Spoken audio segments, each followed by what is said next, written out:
choose our socks for success in all endeavors. Fortunes rises from the heel, and good luck for life. Good morning. Today is Sunday, November 10th, 2024. Today in history. On this day, 212 years ago, Zhuo Entang, China's modern national hero, was born. He was a key leader in the Hunan army during the late Qing dynasty, playing crucial roles in pacifying the Taiping Heavenly Kingdom, the Westernization movement, the recovery of Xinjiang, and preserving China's unity. He also cultivated modern Chinese industrial, technical talents, and naval officers. Alongside Zheng Guofen, Zhang Zhidong, and Li Hongsheng, he was one of the 4 distinguished officials of the late Qing dynasty. Welcome to today's Qingchao Morning News. Let's start with political updates.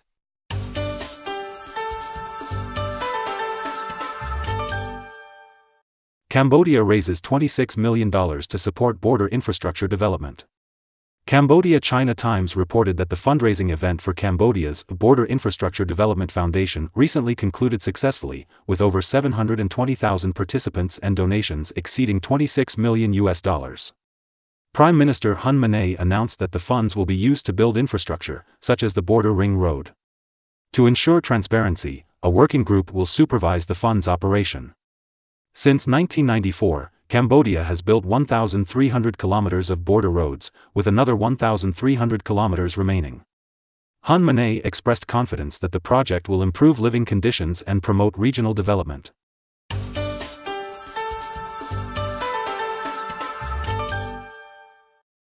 Israeli airstrikes on northern Gaza kill at least 30. According to Palestinian News, on November 5, the Israeli military launched an airstrike in northern Gaza, killing at least 30 people, according to Palestinian media and medical personnel. The Israeli military issued a new evacuation order for the northern Gaza Strip. The Israeli military stated that its forces had neutralized terrorists in the central Gaza Strip and Jabalia areas, without providing further details. Israeli troops also reported finding weapons and explosives in southern Rafah, a cleared area identified as a terrorist infrastructure site. Since the new round of the Palestinian-Israeli conflict began in October last year, Israeli military operations in Gaza have killed over 43,000 Palestinians and injured more than 100,000.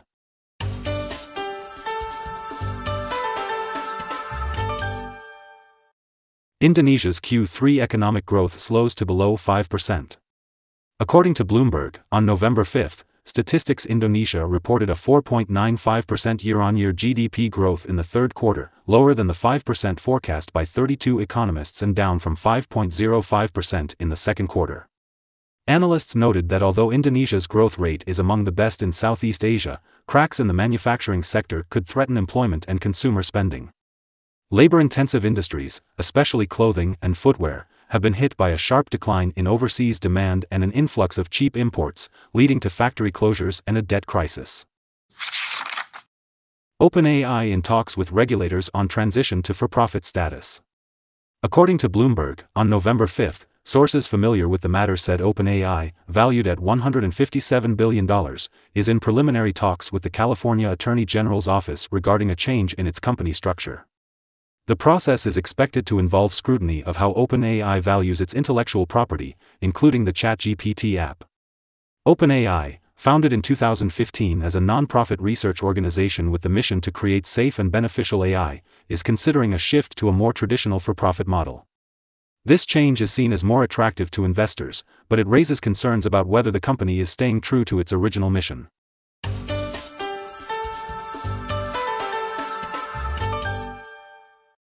UK pushes for historic smoking ban legislation. Comprehensive news from London. On November 5, the British government introduced a tobacco and e-cigarette bill to Parliament. The bill will ban smoking in children's playgrounds, schools, and hospitals, and prohibit e-cigarette advertising and sponsorship. Starting this year, children under 15 will be unable to buy tobacco products. The bill also includes restrictions on e-cigarette flavors and packaging to reduce their appeal to young people and promote a smoke-free generation. The UK highlights that smoking causes about 80,000 deaths annually, with productivity losses and medical costs amounting to £21.8 billion per year, far exceeding tobacco tax revenue. The UK implemented a ban on smoking in nearly all enclosed public spaces, including pubs and workplaces, in 2007. volcano erupts again in eastern Indonesia. According to Lianhe Zaobao, on November 5, the Luatobi volcano in eastern Indonesia erupted again, sending volcanic ash 1,000 meters into the sky. The day before, it had launched fireballs into nearby villages, resulting in 9 deaths. Luatobi, located on Flores, a popular tourist island in eastern Indonesia, is an active volcano with a height of 1,703 meters. Indonesia's Volcanology and Geological Hazard Mitigation Center has urged residents and travelers to avoid a 7-kilometer radius around the volcano.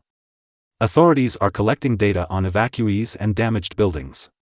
Indonesia, situated on the Pacific Ring of Fire, is prone to earthquakes and volcanic eruptions.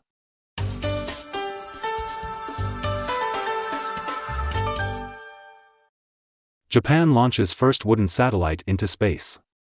According to Reuters, on November 5, Japanese researchers launched the world's first wooden satellite, LignoSat, to test if wood can be used in missions to the Moon and Mars.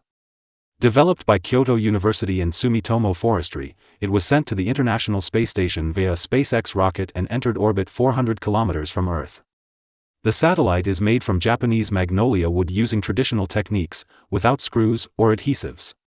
Takao Doi, Kyoto University professor and former astronaut, said that if wood proves viable for space missions, it could be used to build structures in space for human habitation and work.